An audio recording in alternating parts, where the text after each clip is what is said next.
Good.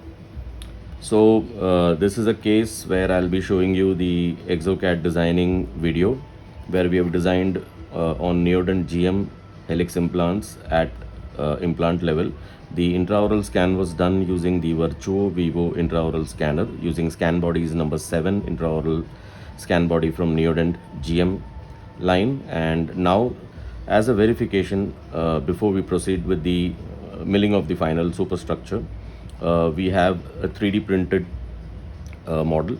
The 3D printed model is pretty accurate, and you can see here the tissue has been printed separately as a detachable component. And now we have to just make sure that there is a good fit of the printed resin prosthesis, which is basically a 3-unit bridge from 4, 5, 6, and we have to just make sure that it fits nicely without the tissue mask which is printed. And we have to try and engage the screws. So we'll try and check the fit now.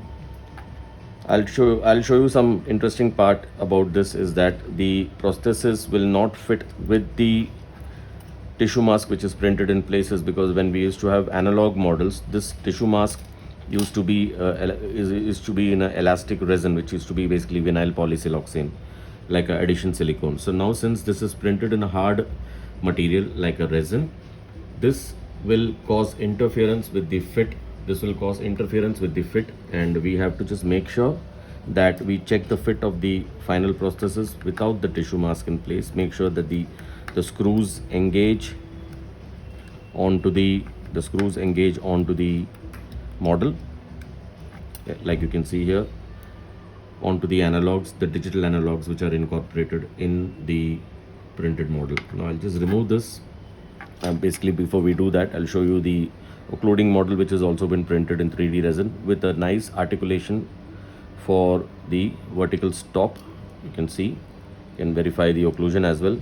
This has been printed at Precision Dental Studio, which is in Thane. They are my lab partners for this case, and as always, I've always been working with them for a very long time. So now we'll detach this, and I'll remove the printed bridge, which is going to be verified in the patient's mouth today. And you will see a corresponding video which will also show you the ExoCAD designing for this case.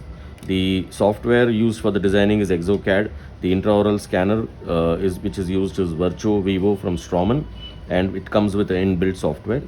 The tissue, like you can see, it fits beautifully onto the model. This is printed separately as a detachable component, and in this case, since the emergence profile is deeper, the tissue mask will cause interference while seating the printed bridge, because it's going to seat much deeper inside in the patient's mouth. It's going to emerge out from the submergence area of the mucosa. So the detachable component always has to be excluded whenever you take a trial fit on a 3D printed model. This was the expert advice for today. See you soon for many more updates based on digital dentistry. Bye-bye.